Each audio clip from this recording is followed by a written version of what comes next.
All right. Good morning, good evening, and good afternoon, ladies and gentlemen. My name is Radomir Bałazy, and on behalf of SmokeD and the Association of Independent Fire Experts called SNAP, I would like to welcome everyone today to our fourth webinar in a row about the wildfires. Today's topic is technology and innovation in forest fire. I just would like to underline that you will be able to meet all of our speakers in person this year at the Forest Camp organized by SNAP, which will be held this May in Poland.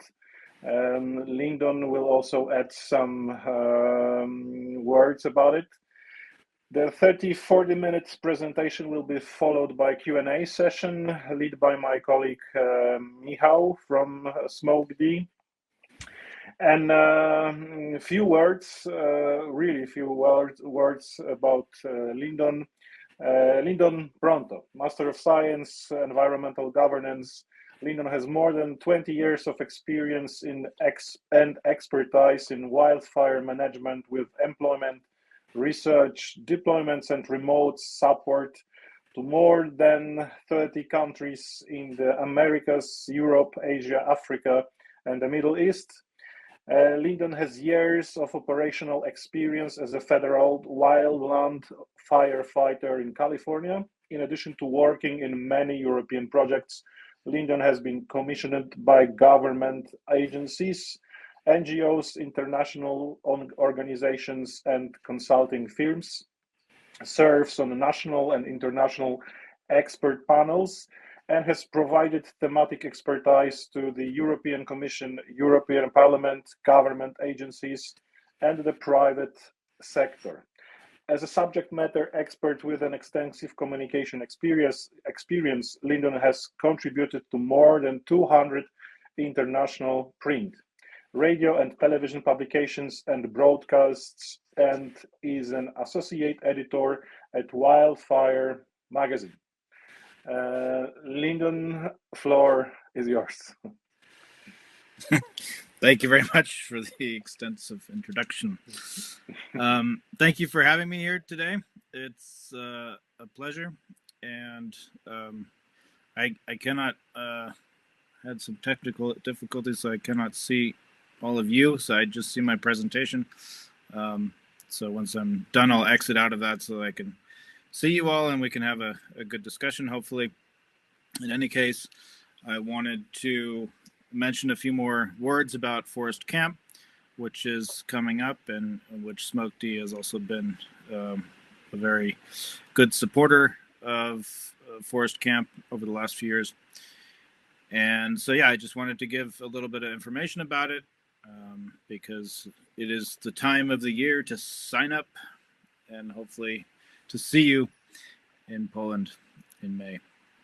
So this is the fourth edition of Forest Camp, and we've seen over 400 participants over the last few years from 30 countries, 5 continents actually. And the idea behind Forest Camp is that it is inclusive and that it supports exchange and learning amongst the different communities which are dealing with wildfire in one way or another. So oftentimes we think of firefighters first when it comes to the fire topic, but firefighters are, of course, the last line of defense. There are many other stakeholders that are important for wildfire management. And so this is why we encourage also the participation in Forest Camp, which is a little bit of an operational boot camp, if you will. But the idea is so that other disciplines can understand what wildland firefighters do in an operational sense, which is why we've had, in addition to firefighters, we've had mountain rescue, we've had foresters, we've had scientists, land managers, other civil defense disciplines, journalists as well, who have participated to better understand what firefighters face. So it is by design a all-inclusive and an international event to get, as you can see by the many flags there. Part of it is exchanging culture, exchanging experiences, and when you come together from so many different geographic contexts, you realize just how small the world is and how similar the topics are that we all face in our own contexts. The camp has international instructors. The idea is to bring international knowledge and good practice to this event. So having instructors from different contexts, even different backgrounds, is important part of the camp. Unlike many other types of basic training or camp events, which do exist, one of the things that's important to the organization of this event is having as realistic conditions as possible, which means putting people in direct contact with flames and smoke, having them experience physical difficulties in terms of very harsh conditions, long marching, navigation in the wild. So the idea is to really, put people in positions where they have to make decisions in an operational setting to make things as realistic as possible, to have a full immersion in different types of scenarios, whether it's constructing fire line with hand tools, whether it's a medical scenario, how to treat a patient when you're out in the middle of nowhere, or more strategic planning and operations from exercises like sand table exercises, where one strategizes about how to manage an incident overall, considering how the fire will behave, under what conditions, and to put people in the so-called hot seat in terms of decision making. Aside from the operational aspects, as I mentioned, this is designed to be an international networking event. It has gathered a reputation for doing so, for bringing different diverse groups together. Many of the friendships that are established at the event go well beyond this event. They've culminated in research partnerships across continents, in training exchanges, in people visiting one another in different contexts or embedding in their modules. So if you've ever wondered what it is like to fight fire in South Africa, an event like this gives you the connections and the friendships to be able to organize something like that. And of course, as you can see in the top right there, it's also about having a good amount of fun, a healthy amount to eat and drink to facilitate all these great networking activities. So if you'd like to learn more about the event, download the information package and or register, you can reach out to SNEP through these avenues that you see on your screen. And I can also drop a link in the chat to a link on our website where we just have all the information needed in one place. You can click both to download the registration packet and or register directly. So thank you. That was a quick introduction to Forest Camp. So myself and the other instructors are looking, and of course the overall SNEP team are looking very much forward to potentially seeing you there. And with that, I will move on to the topic of the day, which is fire tech, which is kind of a new buzz thing. There's been a lot of recent focus on investing in technology and innovation to make firefighting better, more efficient, more effective. We have all around us, our workplaces are changing in terms of artificial intelligence, in terms of new tools that are available to us. And some working environments are changing rapidly. And one of the ones where there's a high resistance to change is in the wildfire management sector. And this has to do with it's no different than many other emergency response arenas where the burden of proof for a technology, if you have a new technology and you want to prove that it works, it's very difficult to do so in a operational setting where people's lives are at stake, where first responders,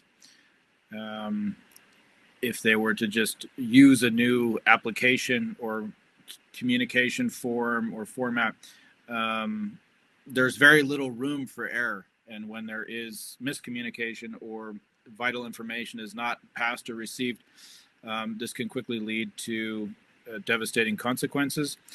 And so that's why this area of emergency response in general and also wildfire response is a very difficult area to address with technology.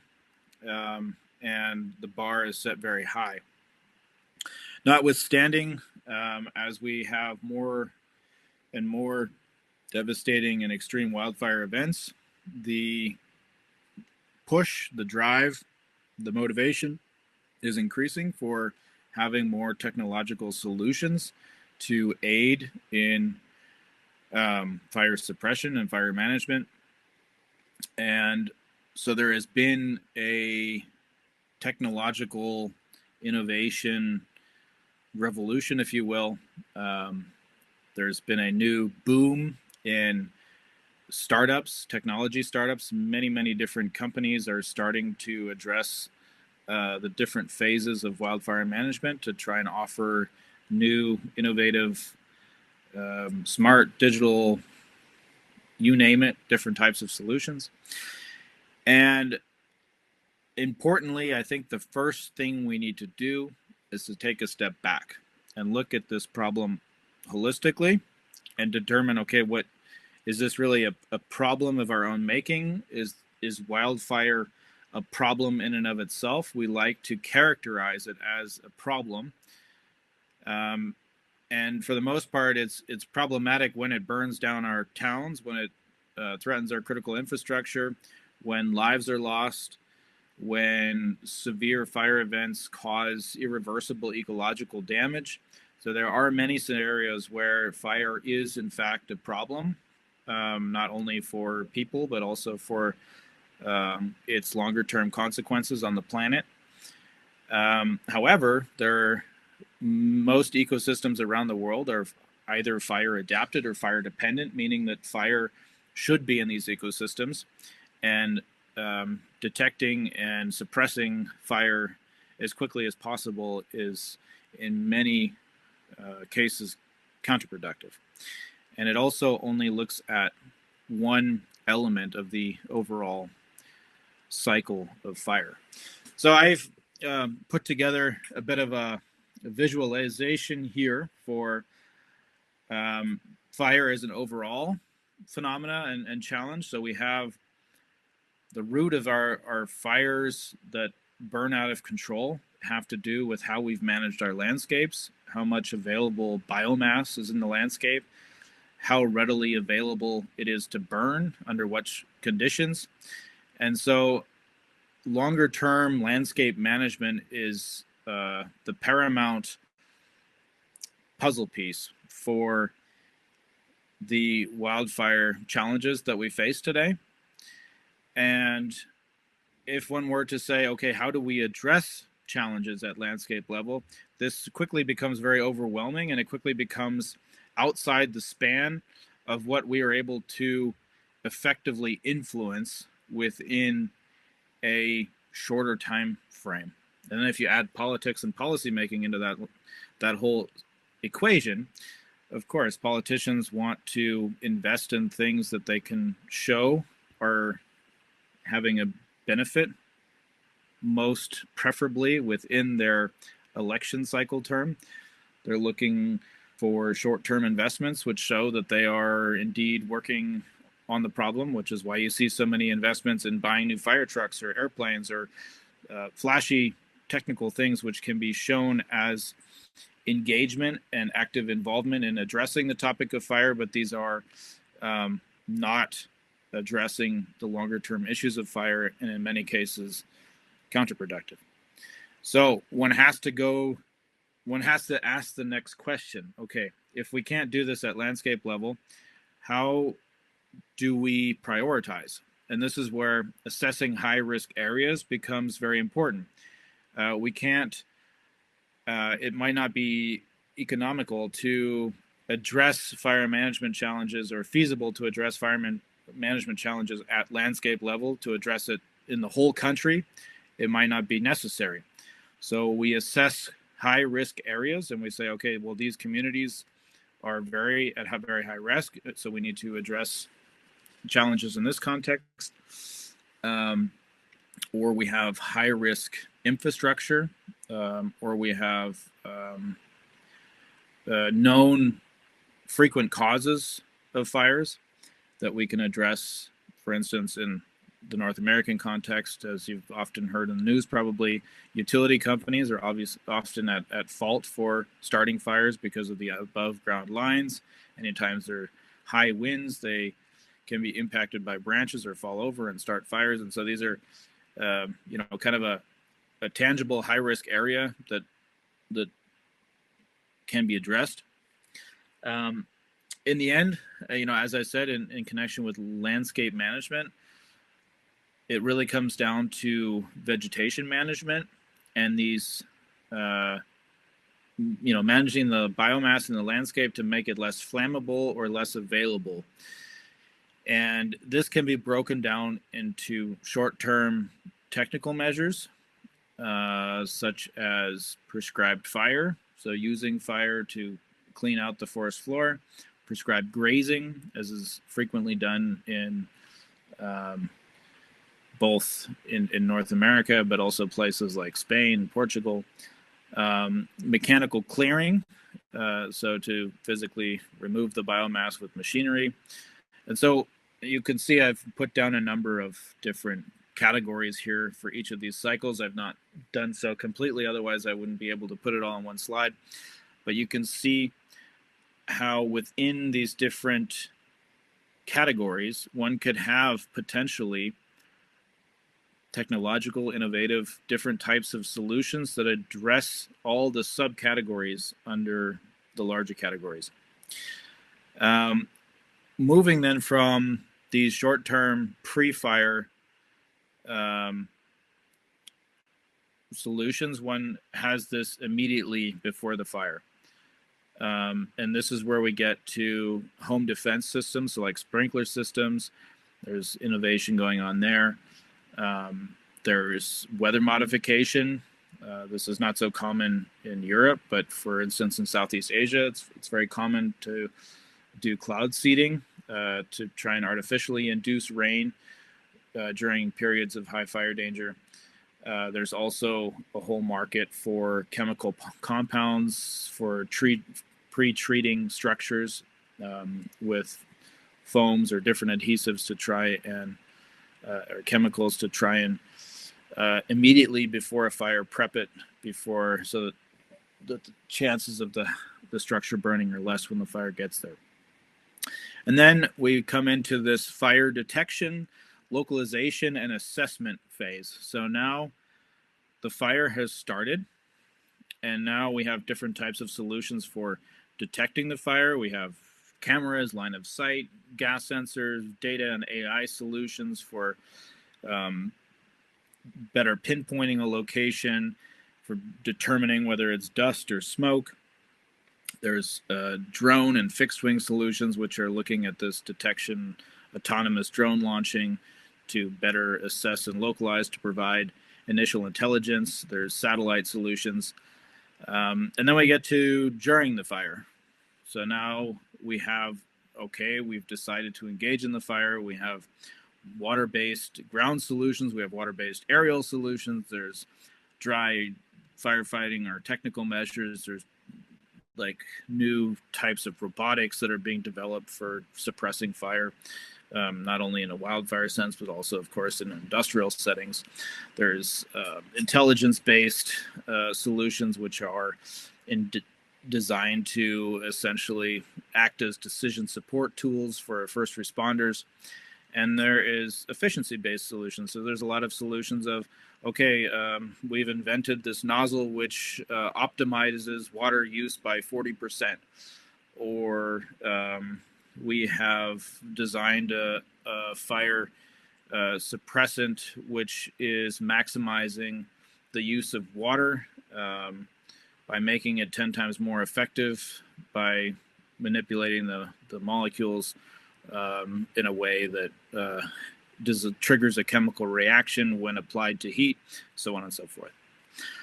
Then you have after the fire, so immediately after the fire in this mop-up phase, where all of a sudden we don't see so many solutions, even though this is an important phase in terms of preventing the fire from reigniting, doing further damage control.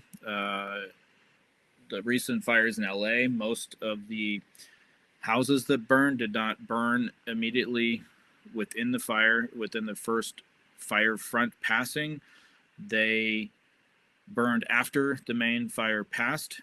So there were smaller things that caught fire, a fence, a bush, wood chips, something in the rain gutter. So it was after the main fire passed when these then became a problem and ended up burning the house down. And then there's this immediate post-fire within the first year, the secondary effects.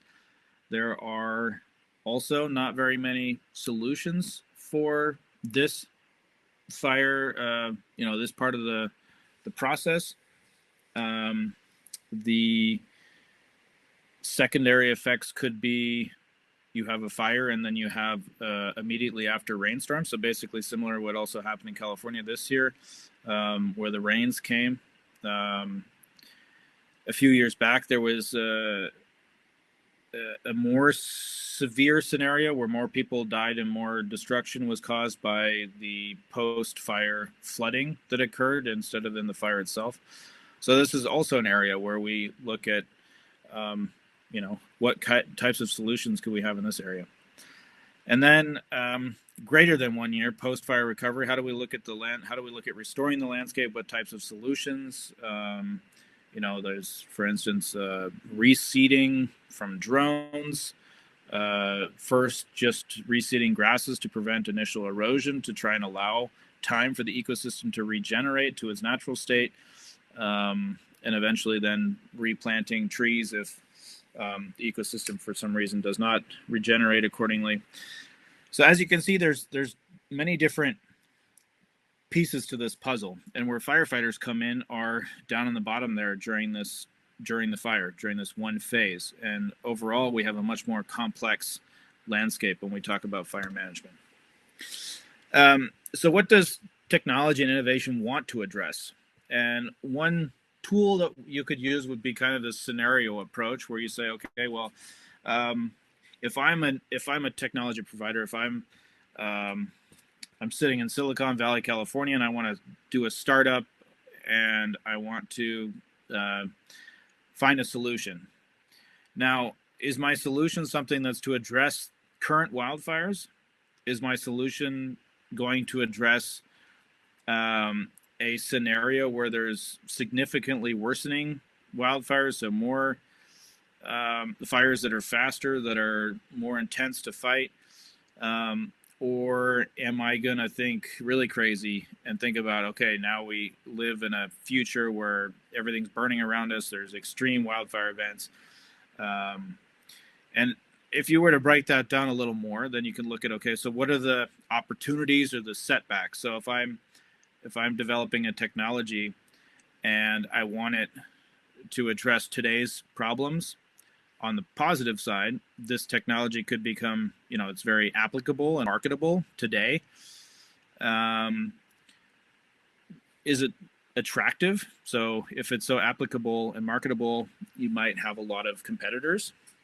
So how am I going to set myself apart? This is especially true, for instance, in the early detection space. So how am I going to be different from all the other early detection companies? Am I going to address cost and efficiency? I gave the example of the nozzle for the fire hose? Am I trying to make, with my technology, am I trying to make an everyday activity cheaper, or am I trying to make it more efficient or effective? And so these types of solutions are probably more attractive for the response agencies who are maybe a little more resistant to change. So it's a lot easier to say, go to a fire department and say, or a civil protection authority and say, hey, here's a fire, here's a nozzle, and you can save 40% of the water with this nozzle, and go ahead and try it out. And they say, okay, yeah, we really like this. We did our own measurements, and we can see that we save 40% of the water, and yeah, we'll buy 1,000 of them. This is a much, more straightforward thing than if you say, here's a brand new communication platform, and all of your operations are going to be transmitted through this platform, through this application. That's going to be a lot trickier to test out, because if you test that out, first you have to train people on how to use. You don't have to train someone on how to use a fire nozzle; they already know how to use it. But training someone to understand an application, training the application to have algorithms that won't give you bad outputs that potentially put firefighters' lives in danger, and so forth. You get the picture. So, what are the drawbacks of addressing the business as usual scenario? That is that potentially these solutions that you might develop are obsolete in worsening scenarios. So if you have a significantly worsening scenario, is your technology still going to be useful? And of course, another drawback is that you're always one step behind the problem. So a solution that's addressing today's conditions will constantly be chasing after tomorrow, adapting and updating to address the challenges of the future. If we take a significantly worsening scenario, we have pretty good predictions, which means you can take a lot of today's solutions and make them a little more ambitious. And it would be a safe bet to say, okay, in the next 10 years, we're going to see a lot more extreme fire events, and we're going to tailor a solution to dealing with simultaneous events, faster fire behavior, etc. This approach is anticipating tomorrow's challenges.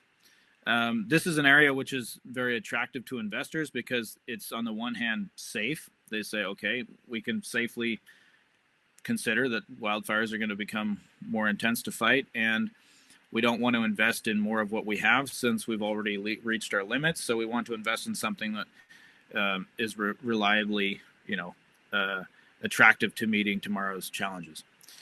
Some of the drawbacks are, of course, once again, it's potentially reactive by nature. Means, again, you're always one step behind the problem.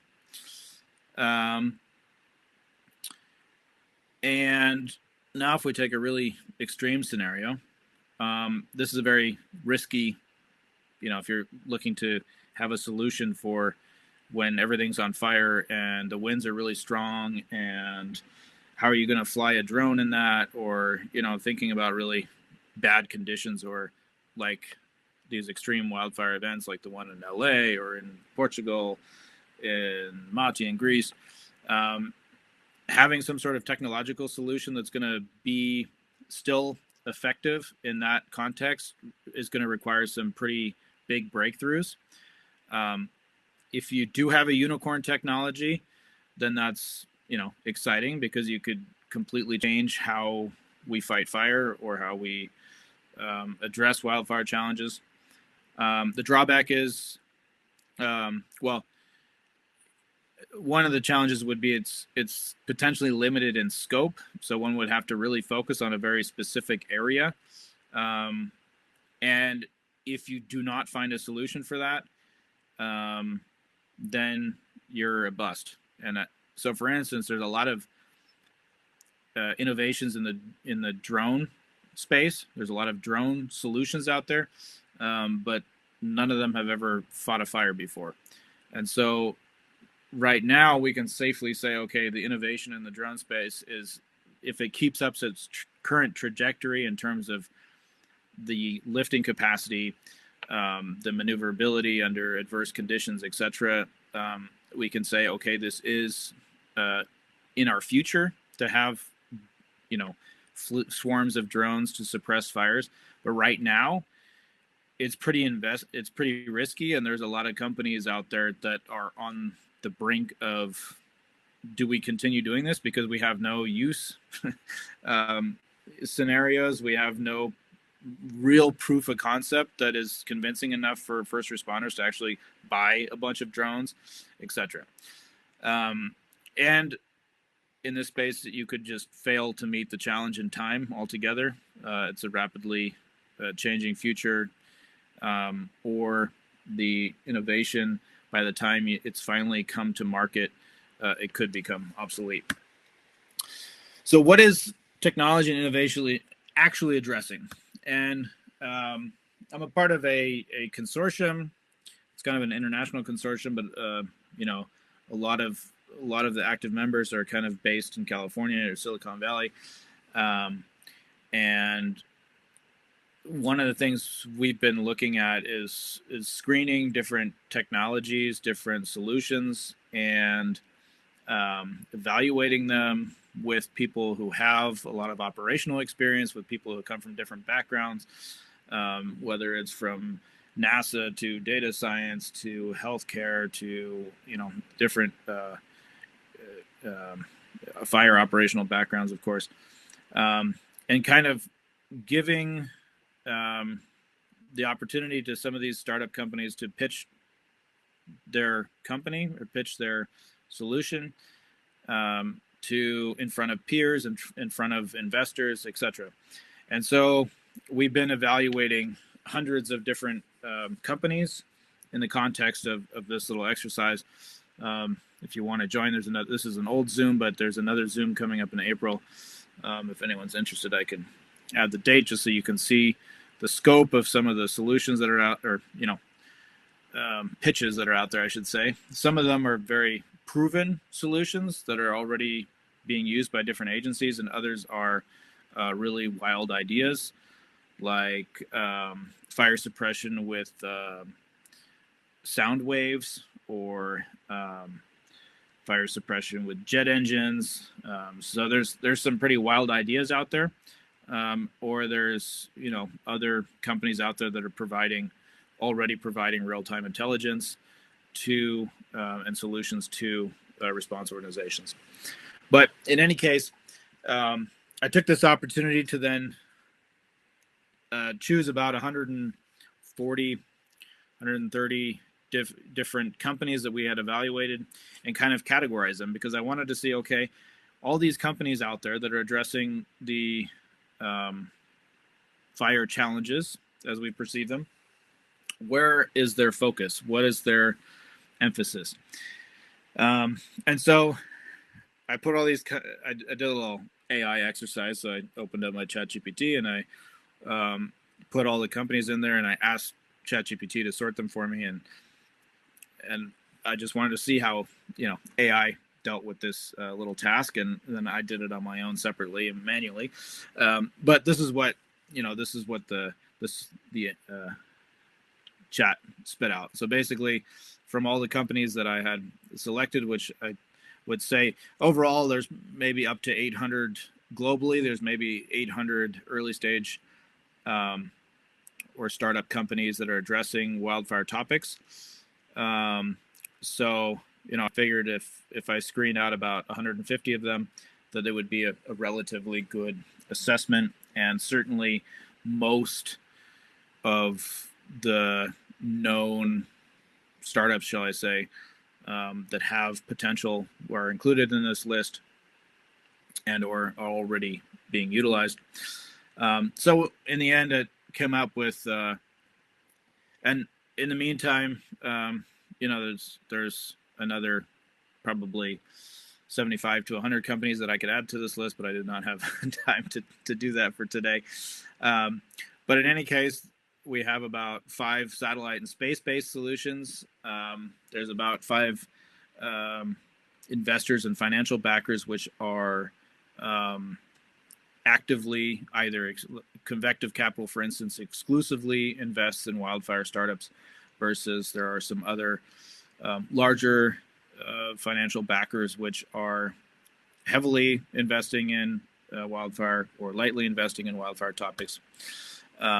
There are a number of insurance and financial resilience mechanisms which are addressing things like home hardening or risk, carbon markets, carbon credits. Some of these things are not always directly related to fire, but have significant overlap. There are a number of home hardening and property defense solutions. Could be gauging, your defensible space around your house. It could be fire-resistant building materials, home sprinkler systems, etc. So there's out of the list that I curated, there were 6 solutions there.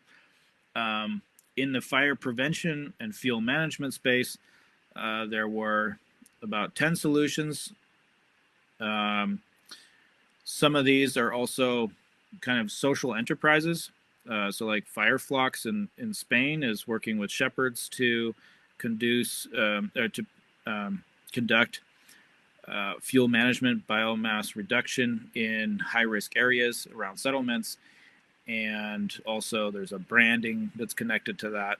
So, it's a source of income for the farmers. It's also a source of awareness raising for the community, because when they go to the market, they buy a product that says Remote Frucht, and they know that the cheese that they're buying or the meat that they're buying is coming from this initiative, which is promoting wildfire management, holistic wildfire management, and also reducing the risk to their communities. So some of these also, like fire safe councils, of course there's a million of those in the US and Canada, like prescribed burning associations, fire safe councils.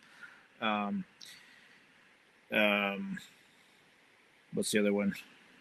Fire safe. Yeah, there's a lot of different kind of community groups all over the place, which are addressing planning issues, which are addressing field management. So there's a number of different solutions in the prevention space. However, interestingly, the only one that I found as a high-tech solution would be BurnBot, which is a mobile burn chamber, which is basically means they can do burning in certain areas year-round, even when there's high fire risk. So this kind of changes the game in terms of what can be treated with fire, even at certain times of the year. So this is really the only high-tech approach that I've seen in the fuel management space. When it comes to the suppression category, there's a lot of focus just on fire suppressants, water enhancers, etc. I mentioned the Team Wildfire, the fire suppression with jet engines. Once again, this is one of the Sonic Fire Tech and the Team Wildfire are really two super innovative approaches for actual fire suppression. Everything else is not hardware based. Then there's a number of community and social enterprises that cover a number of different aspects of the fire topic. Then we get into like the plethora of software and mapping solutions, which are designed to do decision support or identify high-risk zones, or are used by insurance companies to adjust the insurance premiums, etc. This also then leads right into the risk modeling and prediction. A lot of companies out there that are offering this risk modeling or prediction, some names I'm sure you've heard of, like TechnoSilva, which is for the response phase, but a fire modeling platform. Then we start getting into the high-tech stuff, which is the drone solutions. You can see there's a lot of drone solutions out there. There's a lot more that aren't on this list. And then we see where the the market saturation point is, unfortunately for you, SmokeD, which is the early detection solutions. There's tons of early detection solutions out there, all of them, competing and offering maybe slightly different services or quality or products. So according to this breakdown, this is kind of the emphasis of what are the companies actually addressing. Now, remember, the first slides I showed are addressing the full cycle of fire management, and you can see how lopsided we've become in what the solutions are actually addressing. These are some of the solutions. This is the category, like I said, these are the categories that ChatGPT spit out. You can see overwhelmingly that early detection solutions are the biggest component, and then risk modeling and prediction. Often these two categories are combined for an even bigger share of the market. Another way to put this, the now transmitting these solutions according to my first slide with the different phases of the fires, the long-term landscape management, assessing high risk, vegetation management, so on and so forth. You can see again that the fire detection, localization, and assessment is a huge category. And then during the fire suppression and monitoring, this might be misleading because most of this is drone based, and no drone has ever put out a fire before outside of a trial, which I find is also interesting.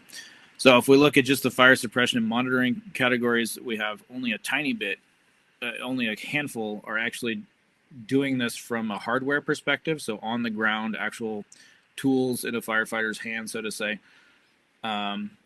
Most of it is satellite mapping and software solutions and UAV solutions. So now I manually put the way I see these solutions most prominently addressing which category according to my breakdown of the different phases of fire management.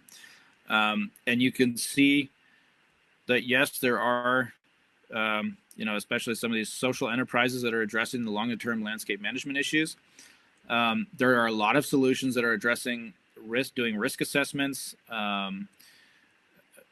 basic inputs for where to prioritize investment in further measures, where to show risk in terms of threats to our infrastructure, or in some instances, how high to price insurance premiums for homeowners. So there's a diversity there in terms of assessing high risk areas. When it comes down to the actual on the ground management of these fire prone landscapes, shall I say, we have very few real technical solutions. There are, for instance, some solutions which are biomass production or, some of the fuel mastication. There's kind of a whole market there for mastication. But I wouldn't say that any of that is really new and innovative, except for instance, BurnBot, which I've highlighted there. Immediately before the fire, you have this water, suppressant retardant kind of market there. Sprinkler systems, fire dome is another kind of startup that's getting a lot of attention. And then we get to the fire localization and assessment. Once again, we have a huge amount of solutions here, from different sensor type technologies, camera technologies. Here I've highlighted Dryad just because they are combining. They have a kind of a combined approach where it's not just about early detection, it's also about response, and it's also about combining different types of technologies, which I don't see by most of the other companies in the early detection space. And then coming to the fire suppression phase, once again, we have a big list here, but it's important to keep in mind that only, for instance, Team Wildfire and Sonic FireTech, these two out-of-the-box kind of risky technologies. And I guess you could count Fire Dome in that category as well, because it launches projectiles to suppress. You have, for instance, ACC Innovation, which is the world's biggest heavy lift drone, partnering with another company to eventually do drone-based wildfire suppression with Bambi buckets. But most of this are drone solutions, and many of these are, and by drone solutions, again, keep in mind, none of these have yet been proven on the battlefield, so to say, except for maybe Rain Technologies, which is operating autonomously operated Blackhawks, for instance. So unmanned helicopters to do wildfire response. Very few of these actually have, kind of an operational testing, or shall I say, have been proven in real wildfire scenarios. And the other category within the suppression phase is all the decision support tools. So looking at Aurora Tech, a company that's producing satellite material, these are all, and early detection in terms of remote detection for satellite monitored areas. They're launching thermosats, nanosats, which can be placed in certain areas or monitoring certain areas, so the feedback time for information is near real time. TechnoSilva is, of course, another one which is providing really valuable real-time fire analysis inputs for decision makers on the ground. So there are some well-established companies within this category of during the fire, and a lot of them are also information-based. When we come to the mop-up phase, there's, once again, not very much that's addressing this. I've highlighted Rogue Reconnaissance because they are producing thermal maps to optimize where to mop up. So mop-up maps, so to say, which is saving a lot of resources and time and energy in locating hotspots that need to be extinguished, etc. When we come to the post-fire, there's once again a very scarce solutions landscape there. There's a company in Canada, Flash Forest, which is doing post-fire reseeding, and there's its competitor, or maybe not competitor, but counterpart in Europe, which is SkySeed, Germany-based, which is also doing drone-based reseeding. Other than that, there's not a whole lot of high tech in that area. And the longer-term high tech, we have, again, more of these social enterprises, or could go into like forest monitoring, consulting. How's the forest regenerating, recuperating after a fire? What changes should be made? So overall, we have the root cause prevention in terms of wildfires. Very few solutions there. And overall, the wildfire tech and innovation market is addressing symptom management,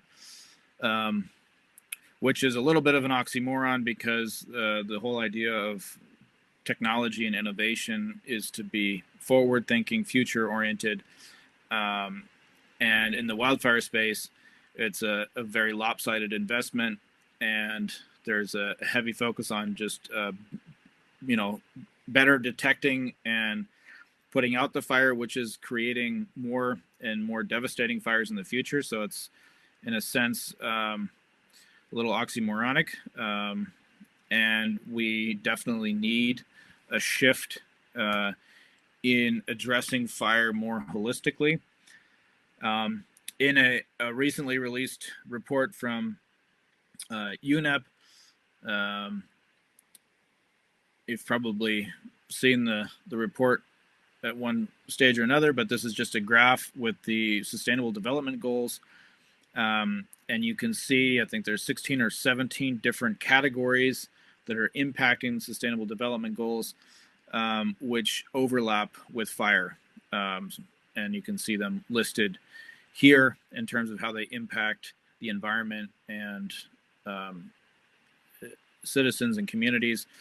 And if you were to frame wildfire solutions in these different problem settings, we would probably see, a lot less solutions for early detection and different types of solutions, like how do we deal with post-fire runoff? How do we, when an entire town burns down and the entire water supply is polluted, how do we remove all the heavy metals from the soils?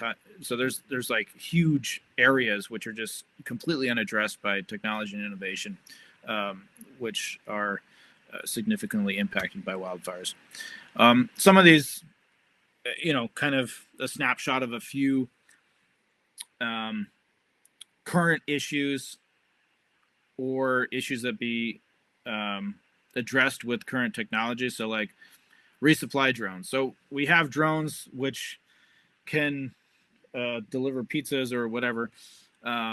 So we could imagine that in the short term we would also have drones that are delivering, and in some cases they are utilized, but there's still a lot of manual work that gets done that could be done with technology.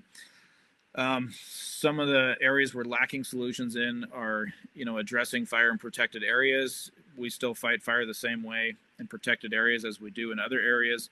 As you saw in the last slides, there's not a whole lot of real innovative hardware solutions for how to manage fuel in the landscape. Also, in many places around the world, we have either current or former conflict zones or military practice ranges. So there are huge areas around the globe which are contaminated by unexploded ordnance, or in the sense of Chernobyl radioactivity. And these are areas where you cannot do your normal firefighting. You can't, create dust in an area that's radioactive if you don't have the proper PPE. But then doing traditional wildland firefighting in that context while wearing a breathing apparatus means you'll be completely exhausted within a few minutes.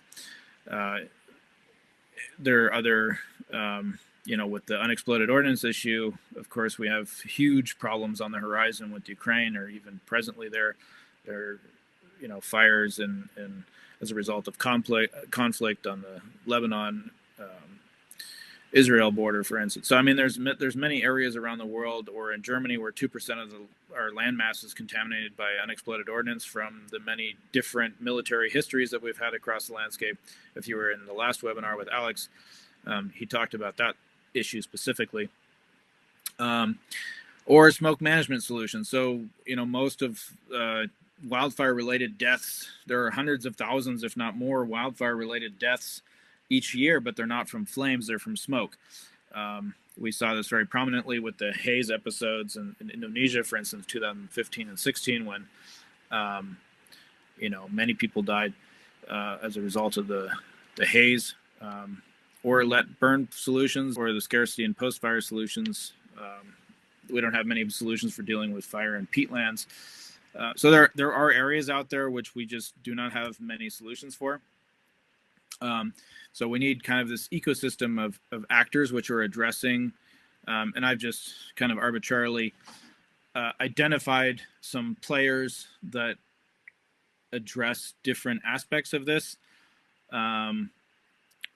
for, from an innovative standpoint. I won't go through them all, but that's just what, it could look like, a different ecosystem of actors.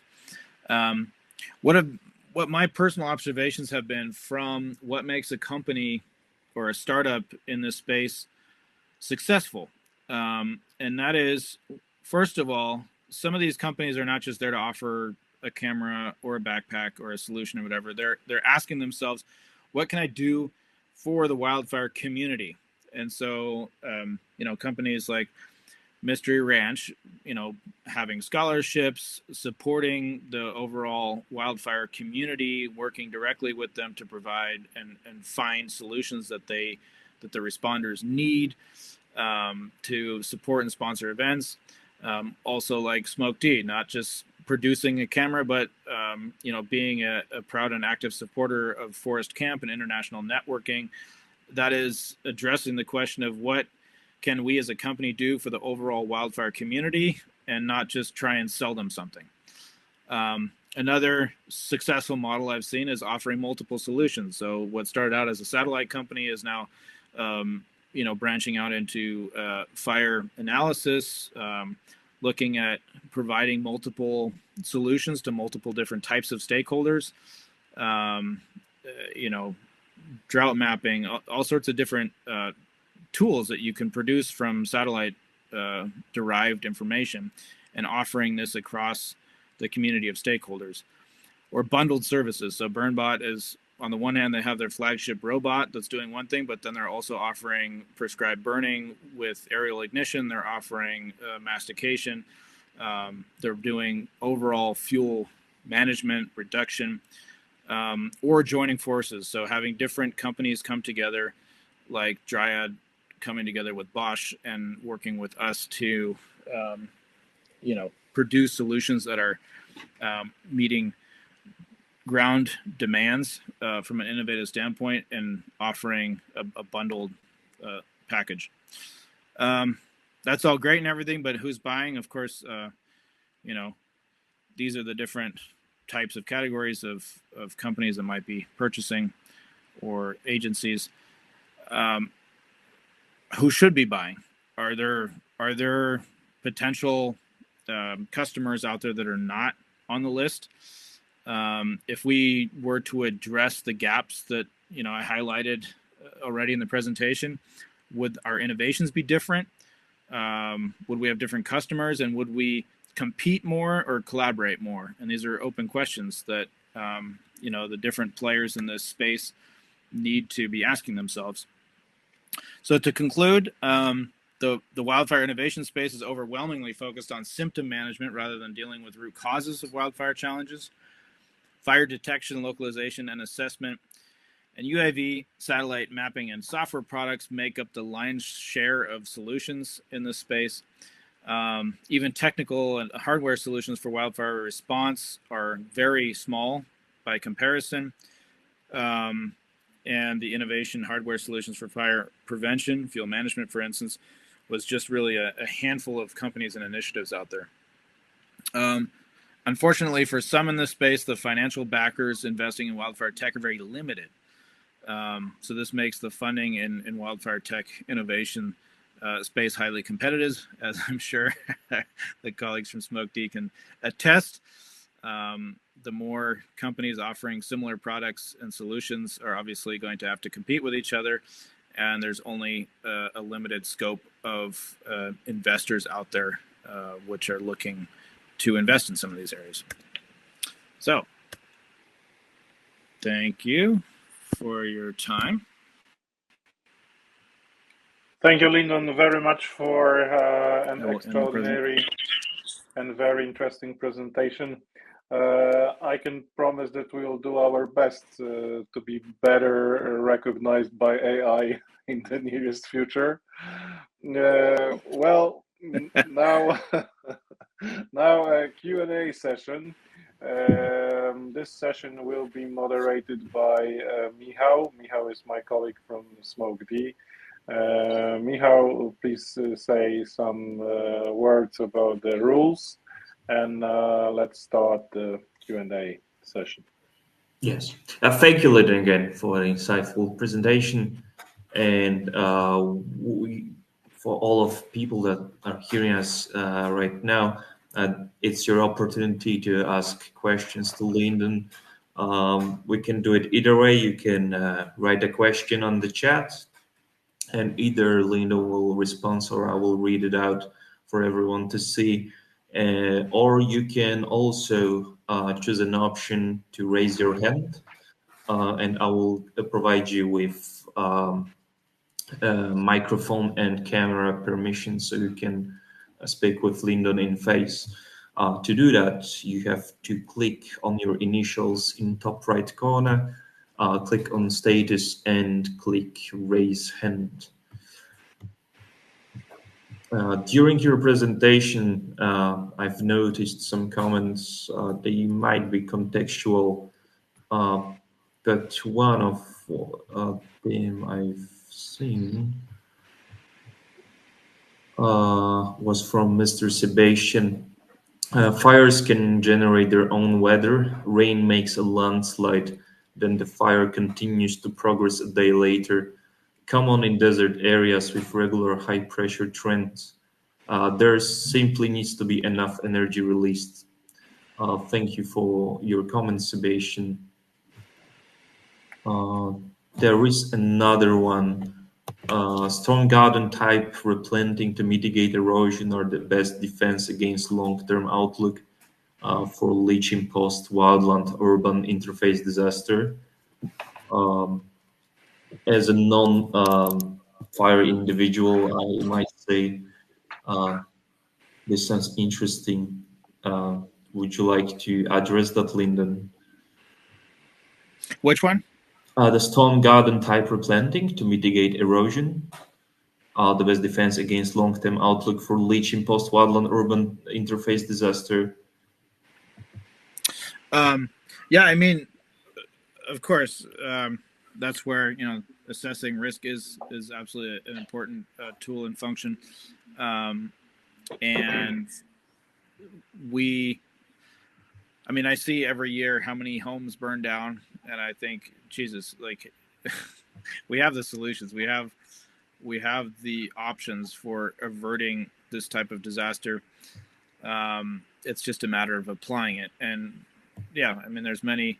For instance, the Australians have innovated quite a bit in the home hardening genre, particularly because many people live very remotely in fire-prone areas, and they know that by the time the fire service can reach their property, it's too late, and so that has created a different type of awareness from also, from the government also being honest with its citizens, saying, look, we're here to do everything we can to protect you, but you need to be able to protect yourselves, which has made it clear to people to take on more responsibility, whether it's fireproofing their home, doing different landscaping around their home, building bunkers that they can get into for as long as the fire is burning around them.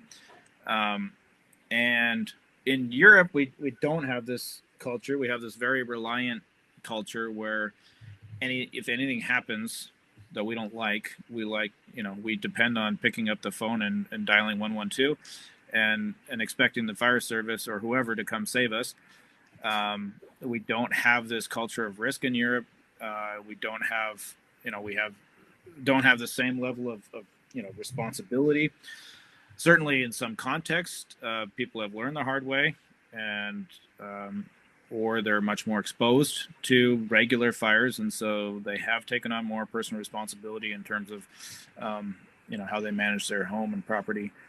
But even in a place like California, you have obviously risk awareness in the meantime that's quite different than, say, 15 years ago. But you still have to ask questions about, in terms of innovation, if you have a redwood tree that has survived hundreds, if not thousands of years of fire intervals, and it's still standing, what innovation is existing within the bark of the redwood? What chemical, biophysical, whatever properties are existing in fire resilient organisms and ecosystems that we're not copying into our own built environment, into our own design. And these are questions where I wonder why do we not have more innovation there? And on the other hand, when you see in many of these fires, all the trees are still standing and all the homes have burned down, so clearly we're doing something wrong there. So yeah, these solutions like landscaping, gardens, different drought resistant plants, non-flammable. You'd be surprised how many highly flammable things put in their garden directly up against their house. Yeah, these are all things that come down to the individual responsibility. Thank you for your answer, Lyndon. And thank you for bringing up this topic, Sebastian. We are slightly overdue on time, actually. But if you have a question, this is a perfect moment to ask it. I see just that someone is typing. Yeah, same. So. Yeah, we have another comment from Mr. Sebastian. A large enough tree makes its own shade, water retention, collecting morning dew. Highly exposed areas can drastically drop live fuel moisture during droughts and wind events, and the only counter is long-term carbon sinks and water storage found in on growth. Yeah, I mean, this is also pertinent to the current discussions that we have in Central Europe, Northern Europe, particularly on when we say we need to make the forest more resilient to fire. The fact of the matter is vegetation can become available at any time. So, we talk about in Germany, we talk a lot about, we need to go more to broadleaf forest. We need to get away from the pine plantations. This is all good and true, but at the end of the day, if it's hot enough and dry enough, any forest will burn. And when we have these, severe drought episodes, these, measures in terms of making a forest more resilient, of course, the objective is to have a more shaded forest, to have, in the deadwood debate, to have this, deadwood soil contact so that there's, the moisture is retained, to have the ecosystem be overall, fostering a microclimate that is less conducive to fire. And we can apply this to, to the space around our homes. But in the end, of course, you have those high winds and you have those high temperatures and the low relative humidity. You can't forego making your home, for instance, fireproof because you've landscaped differently. There will still be that cocktail of conditions to where you're still exposed and vulnerable. And thank you again for your answer, Lyndon. I also wanted to say that if you would be interested in seeing the other webinars, for example, the RX with UXOs with Alex, those are available on SmokeD's YouTube channel. And I believe that will be the time to finish the QA session. Although it was rather short, we are already more than an hour in. Yes, thank you. Thank you very much once again, Lindon, for your presentation, for being with us today. I would like to wish you all have a good evening, a good afternoon, or have a nice afternoon. And the next webinar coming up on April 8th. What else? Thank you once again